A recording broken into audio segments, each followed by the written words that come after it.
Welcome to the very funny Jeremiah Hughes.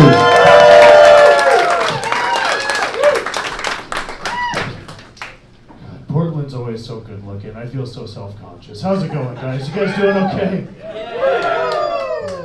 I just got some bad advice the other day. Someone just came up to me and they were like, hey man, you gotta burn sage. Because burning sage is super good luck.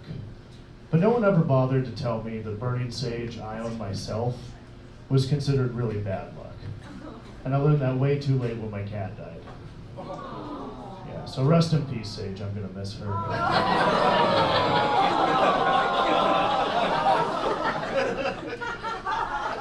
You're one of the cool crowds. Okay, that's fine.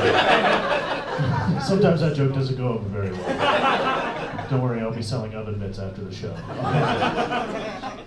No, it's fun. I've had a lot of different jobs. Comedy is by far my favorite job. My second favorite job I ever had was I worked at a daycare. Finally, smartest dude in class. You know? I learned a lot about kids working at a daycare. I learned there's two main types of kids. There's kids that hate getting dizzy and kids that fucking love getting dizzy. Or as I call them, the future alcoholics of America. And they're really fun to hang out with, you know? Like, they don't know when enough is enough. I gotta give a life lesson. A lot of be like, Billy, we puked twice. We get married. We're getting close to what we call a blackout. Okay. Now what we're going to want to do is we're going to want to lay down and take a nap, because if we keep going, we're going to shit our pants and get arrested. I was fired pretty quickly from that job. Yeah, I don't know if you guys can smell the poverty on me, but I came from a little town called Aberdeen, Washington. Okay. Few people know how to judge me. It's not a good area, you know. People that don't know that area know, you know, generally because of Kurt Cobain and Nirvana came from there. And they're a good representation of how it is, you know. But people know it for that. But I like to tell people other fun facts about my hometown because it has more going for it. Because Aberdeen, Washington was recently voted the ugliest city in Washington for the third time in a row. Don't come for their title, you will get stabbed with a needle, trust me. For people that don't know I come from an area like that, we'll take a look at a guy that looks like me and they'll be like, hey man, you need to check your privilege. Because not everyone's from a gated community, asshole. I'm always surprised, I'm like, how did you know I came from the only gated trailer park in Aberdeen? The only other gated community in Aberdeen is Stafford Creek Penitentiary. And that's where all my friends live now. So, when growing up, my dad had a job, rightfully so, but he was an EMT, he was an ambulance driver. And as a kid, the way he described his job to me was he said that driving an ambulance is a lot like driving a taxi, except you didn't get the tips. By the way, bad analogy. I think you probably could make tips in the back of an ambulance. Hell, I've tipped a Wendy's person drunk one time. I cannot imagine saying no to a tip from someone rushing me to the hospital, you know?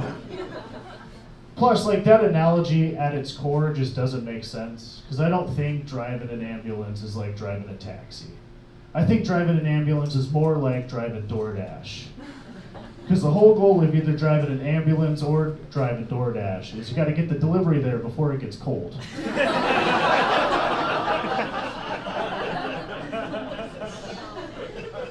I've done a lot of silly things in my life, guys. When I was a young man, I wanted to get the cheapest LASIK I could possibly find done. And here's another fun fact. Don't do that. There were a lot of red flags involved. Like, for example, the first thing the surgeon said to me when I sat down for the surgery, he offered me a prayer, guys. I'm not even kidding. He was like, sir, I offer elective prayers before the surgery. Would you like me to pray for you today? And I was like, look at me, doctor, look at me. You need more faith on yourself. And then, you know, I wish it stopped there, but it didn't stop there because I took one look at my LASIK eye surgeon, and that fucker was wearing glasses. That's the blind leading the blind, literally. Man, I couldn't imagine seeing another doctor that doesn't like the taste of his own medicine like that. It was really scary. And I wish I took the prayer because my eyes turned out just as bad after the surgery.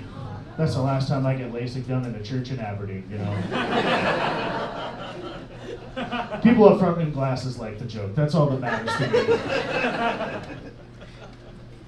I failed a lot of tests growing up. I failed a lot of tests, and I wanted to get a blood test done.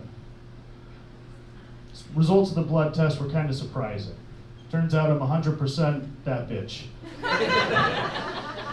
Just kidding. Tested positive for Hep C. Don't worry. It wasn't. People were like, "What is it from using needles? Were you a drug addict?" No, I got it the old-fashioned way, eating poo-poo.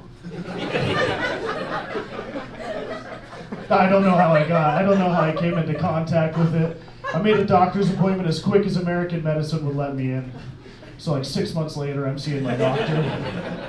And my doctor was actually amazed at the results because my immune system's so strong it fought off hepatitis C. He was looking at the results. He says you have the antibodies, you can't pass it on. It's like you have a vaccine that doesn't exist. And I'm sure like 80 people are wondering why I'm telling Portland this, and it's not just a brag about the gutters of Aberdeen and what that can do for you. It's so that you know after the show I will be selling hepatitis C vaccines, okay? Yeah, one little prick from this needle, you will be invincible, guys. So. I'm gonna leave you guys on a fun, quick little joke here. I got a new phone number recently. This was a really uncomfortable situation. I don't know if this has happened to anyone else. The person that had the phone number before me died. I was getting texts and calls for a dead person. It was very uncomfortable.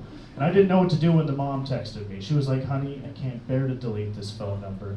I miss you, I love you, fly high, Mom." And I didn't know what to say to a text like that. But I learned immediately what I should not have said to a text like that. Because I just responded, "Love you too, Mom." And she was pissed. I had no choice but to ghost her like her dead daughter after that. I'm kidding. I sent her a dick pic instead, guys. I'm Jeremiah Hughes. Have a good night. Thank you very much.